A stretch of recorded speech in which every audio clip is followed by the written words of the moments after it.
এই কথাটো হয়তো আপোনালোকে বিভিন্ন অঞ্চলত বা বিভিন্ন ঘৰত লক্ষ্য কৰিছে এনেকুৱা যে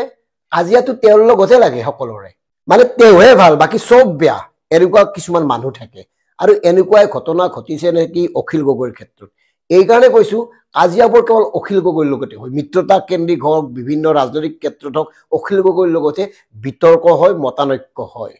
এটা কথা স্পষ্টভাৱে কওঁ যে অখিল গগৈ ডাঙৰে হক কথাত মাতি আহিছে সকলো বিষয়ত তেওঁ আগ্ৰাসী ৰূপত বিধানসভাত বিতৰ্কত অংশগ্ৰহণ কৰিছে এইটো মানিছো তেওঁৰ দৰে বিধায়ক প্ৰয়োজন কিন্তু বৰ্তমান সময়ত বিৰোধী ঐক্যমঞ্চৰ নামত যিবোৰ ঘটনা ঘটি আছে তেনে ক্ষেত্ৰত এই কথাত অখিল গগৈ ডাঙৰীয়ে নিজকে এবাৰ সুধি চাওক এই কাৰণে সুধি চাওক ৰিয়েলাইজ কৰক আচলতে দোষটো তেওঁৰ নেকি কৰবাত তেওঁ ভুল কৰি আছে নেকি এই কাৰণে কথাটো কৈছো অখিল গগৈৰ ওপৰত সকলোৰে চকু আছে কাৰণ অখিল গগৈ আজি যিমানে ভাল কাম নকৰক অখিল গগৈ কিন্তু একাংশ লোকে এতিয়া সন্দেহৰ চকুৰে চায় এই কাৰণে সন্দেহৰ চকুৰে চায় এই যে ফাইল দুটা আছে নহয় মানুহৰ লগত প্ৰয়াত তৰুণ গগৈ ডাঙৰীয়াৰ পৰিয়ালৰ আমেৰিকাত থকা ঘৰ দুৱাৰ মাটি সম্পত্তি কেন্দ্ৰিক ফাইলসমূহ সেইবোৰ আছে নহয় গতিকে তাৰ যেনেকৈ কোনো বাস্তৱ ভিত্তি নাছিল সেয়া যেনেকৈ প্ৰমাণ কৰিব নোৱাৰিলে এনেকুৱা বহুত অভিযোগ তেওঁৰ বিৰুদ্ধে আছে যিবোৰ সময়ত পৰৱৰ্তী সময়ত ভুল বুলি মিছা বুলি প্ৰমাণ হৈছে গতিকে অখিল গগৈ কিছুমান কথা নিজকে নতুনকৈ সুধি চোৱা প্ৰয়োজন কাৰণ বৰ্তমান সময়ৰ আটাইতকৈ নিৰ্মম সত্যটো হ'ল অসমৰ বেছিভাগ লোকেই বিৰোধীসকল এক হোৱাটো বিচাৰিছে ভাৰতীয় জনতা পাৰ্টিৰ বিৰুদ্ধে সকলোৱে একগোট হৈ যুঁজাটো বিচাৰিছে কিন্তু বিৰোধী ঐক্যৰ প্ৰতিখন বৈঠকত আহুকালৰ সৃষ্টি হয় অখিল গগৈক কেন্দ্ৰ কৰি কিয়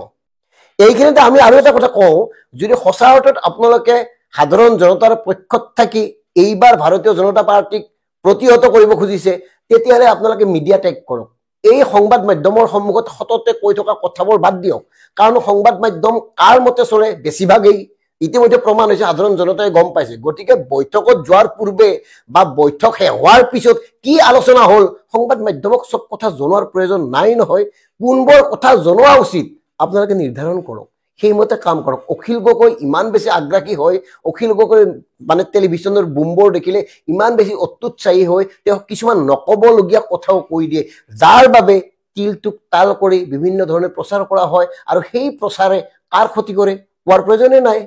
সেয়ে আমি ডিকেবিতে বাৰে বাৰে কৈ আছো আপোনালোক একগোট নহলে অনাগত সময়ত আকৌ এবাৰ সেয়া নিশ্চিত এই কাৰণে নিশ্চিত যিখন ৰাজ্যত বেছি সংখ্যক লোকেই হিতাধিকাৰীত পৰিণত হৈছে সেই সকল লোকৰ ৰাজনৈতিক দৃষ্টিভংগী সম্পৰ্কত প্ৰশ্নৰ উদ্ৰেক হয় কাৰণ তেওঁলোক ৰাজনৈতিকভাৱে কিমান পৰিপক্ক এই কথাটো আমি নকলে প্ৰত্যেকেই বুজে গতিকে সাধাৰণ জনতাক একগোট হৈ সাধাৰণ জনতাৰ মনৰ কথা শুনি সাধাৰণ জনতাক লগত লৈ আপোনালোকে পৰিৱৰ্তন কৰিব লাগিব নিজৰ মাজত খাম খেয়াল কৰি থাকিলে নহব আৰু মন কৰিছো ভিডিঅ'ত দেখিলো মানে অখিল গগৈ ডাঙৰীয়াৰ দলত অসম জাতীয় পৰিষদৰ কিছুমান লোকে যোগদান কৰিছে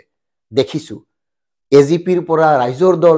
ৰাইজৰ দলৰ পৰা এজিপি লৈ এই যে অহা যোৱা কৰি থাকে তাৰ পৰা কাৰ কি লাভ হ'ব কওকচোন নিজৰ মানুহখিনিয়ে যদি এইবাৰ এইফালে এইবাৰ সেইফালে থাকে বিৰোধীসকলে এনেই লাই পাব গতিকে ডিকেবি ফেক্টৰৰ পৰা মাননীয় বিধায়ক অখিল গগৈ ডাঙৰীয়াক অনুৰোধ জনাইছো নিজকে এবাৰ স্বীকৃতি চাওক কিছু ক্ষেত্ৰত আপোচ কৰাৰ প্ৰয়োজন আছে জাতিৰ স্বাৰ্থত আপোচ যদি কৰিবলগীয়া হয় আপোচ কৰক